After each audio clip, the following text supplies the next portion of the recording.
Team DGVCL હાય હાય DGVCL હાય હાય DGVCL હાય હાય team DGVCL હાય હાય। ગ્રામજનો ઉદ્યોગકારો વીજ કચેરી હલ્લાબોલ મચાવ્યો। માંડવીના કરંજ ખાતે આવેલ ઇન્ડસ્ટ્રીઝ કચેરી ખાતે હોબાળો। લગા સમયથી ઉદ્ભવતી વીજ સમસ્યાને પગલે હોબાળો। માંગરોળ તાલુકાના ઉદ્યોગકારો ગ્રામજનો સરપંચે પહોંચ્યા કચેરી ખાતે। લોકોએ ડીજીવીસીએલ હાય હાયના લગાવ્યા નારા।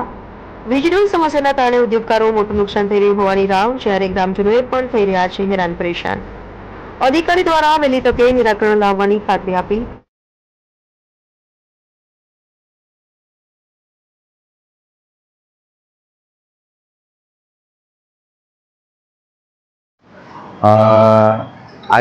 આજ રોજ ઇન્ડસ્ટ્રીના ડીજીવીસીએલને લગતા પ્રશ્નો, ગામને જીજેવાયમાં પૂરતો વીજ પુરવઠો નહીં મળતો હોય તે બાબતે રજૂઆત કરવા માટે અમે સૌ અહીંયા ઓફિસે સાહેબશ્રીને મળવા આવેલ છે અને તે બાબતે અમે રજૂઆત કરેલ છે।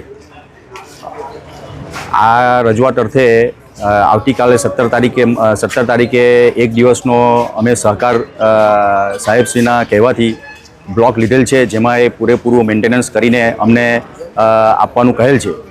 તો એ બાબતે બી અમે એમનો સાહેબશ્રીનો અને ડીજીવીસીએલનો ખૂબ ખૂબ આભાર માનીએ છીએ અને આવું સહકાર અમે એમને ડીજીવીસીએલને દર અઠવાડિયે એક બ્લોક આપીને પ્રોજેક્ટનું કામ, નવા પોલ ઊભા કરવા માટે, કેબલ લગાવવા માટે સહકાર આપતા જ રહ્યા છે। પણ છેલ્લા ઘણા સમયથી આટલું કામ કર્યા છતાં પણ પાવરમાં ટ્રિપિંગ આવ્યા કરે છે અને એ ટ્રિપિંગો બીનું સોલ્યુશન લાવતા 8 કલાક નીકળી જાય છે, આખી રાત વીતી જાય છે, જેને કારણે ડોમેસ્ટિક પાવર અને ઇન્ડસ્ટ્રીનો પાવર પણ ખોરવાય છે અને લોકોને મુશ્કેલી પડે છે। તો આ મુશ્કેલીનું ત્વરિત નિવારણ થાય એ બાબતે અમે સાહેબશ્રીને આજે રજૂઆત કરેલ છે અને તેઓએ અમને પોઝિટિવ રિપ્લાય આપેલ છે કે આવતીકાલનો એક દિવસ બ્લોક આપીને અમને આ કામગીરી કરવા માટે તમે અમને સહકાર આપજો। તો એ બદલ અમે સહકાર આપેલ છે। ધન્યવાદ। મારું નામ એમીન કુંજડિયા છે। હું મોટા બોરસનામાં જરીના ઉદ્યોગ સાથે જોડાયેલો છું। શું સમસ્યા લઈને આવ્યા હતા કચેરી પર? અમે સમસ્યા એવી લઈને આવ્યા છીએ કે 3 મહિનાથી અમે વારંવાર આ લોકોને કામગીરી કરવા માટે સમય આપી છે, વીકમાં એક દિવસ શટડાઉન પણ આપી। તો આજે 3 મહિનામાં અમે 20 દિવસ પૂરી ઇન્ડસ્ટ્રી ચલાવી નથી શક્યા। કંઈક ને કંઈક ફોલ્ટ હોય, દિવસમાં 8 કલાક પાવર જાય। તો એ સમસ્યાનું અમે નિરાકરણ કરવા માટે અહીંયા આવ્યા હતા। હવે આ લોકો પોલ બી નાખે ને તો એમાં આજે પોલ નાખે શટડાઉન કરીને, હવે એ પોલને એમને ખુલ્લા મૂકીને વહી જાય, એની લીધે શોર્ટ સર્કિટના પ્રોબ્લેમ આવે છે। એ પાછું અઠવાડિયું સોલ્યુશન આ લોકો કરે છે। હવે ગવર્મેન્ટ આટલું બધું ડિજિટલ કરવા માટે મહેનત કરે છે, આ લોકોને પૂરતું ફંડિંગ આપે છે, તો આ લોકો ક્યાં વાપરે છે, કેવા માર્ગે વાપરે છે એ અમને આઈડિયા નથી। કારણ કે જો ગવર્મેન્ટ આટલી એક્ટિવ હોય છતાં પણ આ લોકો નિવારણ નહીં લાવી શક્યા તો કોઈ મતલબ નથી। હવે 3 મહિનાથી અમે ઇન્ડસ્ટ્રી 20 દિવસ નથી ચલાવી શક્યા। આ લોકો પાસે અમે રિપોર્ટ પણ માંગ્યો કે તમે અમને 3 મહિના 90 દિવસમાં કેટલા દિવસ પૂરતો પાવર આપ્યો છે। તો આજે અમારી હાલત જે બાકીના રાજ્યો કરતાં પણ ખરાબ છે। અમે આ લોકોને એ બી વારંવાર કહીએ અને આ લોકોનો એક જ સોલ્યુશન, અમારી પાસે ટીમ નથી, અમારી પાસે પૂરતા માણસો નથી। તો આ વારંવાર આ પ્રોબ્લેમ લીધે અમે જે 150 કરતાં વધારે ફેક્ટરીઓ લોકો હેરાન થઈએ છે, 20,000થી વધારે લેબરો હેરાન થાય છે। એના લીધે આજે આ પાવરના સોલ્યુશન ના આવવાના કારણે આજે અમારા યુનિટમાં 30% લેબર ઇસ્યુ છે। એ લોકો નાઇટમાં પાવર નહીં મળે એટલે સૂવે નહીં, એટલે બીજા દિવસોમાં કામ પર નથી આવતા। તો આને લીધે અમારા 30% મશીનો બંધ છે। HR Modi, scheme division executive engineer. Sir, જે ઉદ્યોગપતિઓ અને ગ્રામજનો આજે અહીંયા આવ્યા છે આટલી મોટી સંખ્યામાં, એ લોકોની શું રજૂઆત છે, શું સમસ્યા છે? એઓને એમના સહજ ફીડરમાં વીજ વિક્ષેપને લગતા પ્રશ્ન છે। સહજ ફીડરની લંબાઈ 8 થી 10 કિલોમીટરની આસપાસ છે અને આપણે છેલ્લા 3 મહિનાથી એના ઉપર પોલ ઉપર કેબલની કામગીરી ચાલુ છે।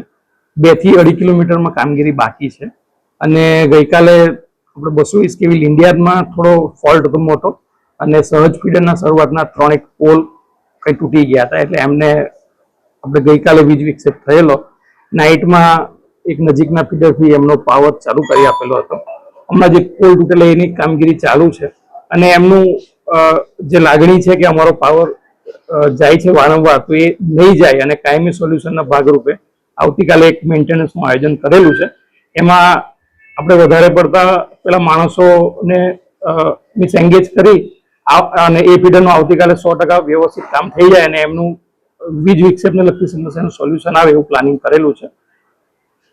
સર, વારંવારની એ લોકોની ફરિયાદ છે કે છેલ્લા 3 મહિનાથી આ ફરિયાદ છે. બીજું કે જે કમ્પ્લેન નંબર છે તે હંમેશા બિઝી જ આવે છે. એકચ્યુઅલી સાહેબ એવું છે કે આ મોટા બોરસરા સબ ડિવિઝનમાં લગભગ 20 થી 25 ફીડરો હોય છે. ગઈકાલે લગભગ બધા જ ફીડરો પેલા 220 kV ઇન્ડિયા 3 કલાક બંધ થવાને લીધે બંધ થયેલા હતા અને આ વરસાદ વીજળીને કારણે લગભગ ટૂંકમાં તમામ ફીડરોમાં ફોલ્ટ થયેલા હતા અને પેલા ગ્રાહકોના વારા પરથી ફોન આવતા હોય, કદાચ એમને એંગેજ મળ્યો હોય અને હું આ મારા લેવલે જે અમારા કમ્પ્લેન નંબર અને ડાઉન ધી લાઈન જે સ્ટાફ છે એમને આ કમ્પ્લેન નંબર થાય પ્રોપરલી રિસ્પોન્ડ એ પ્રકારની સૂચના પ્રી મોન્સૂન કામગીરી કરવામાં આવી છે ચાલુ વર્ષની.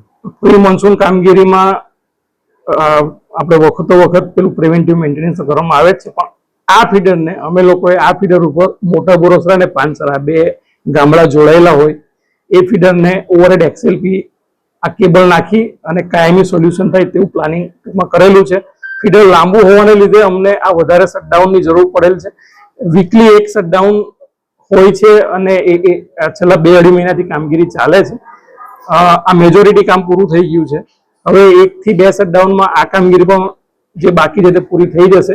આવતીકાલે અમે આનું આ પ્રોપર મેન્ટેનન્સનું પ્લાનિંગ હાથ ઉપર ટૂંકમાં લીધું છે અને આ જે જગ્યાએ પોલ ઊભા થયા છે ત્યાં કેબલની કામગીરી કાલે પૂરી કરશું અને બાકીના ભાગમાં વ્યવસ્થિત મેન્ટેનન્સ કે જ્યાં જે કંઈક કરવા પાત્ર છે તે બધું કરાવી અને આનું સોલ્યુશન 100% આવી જશે.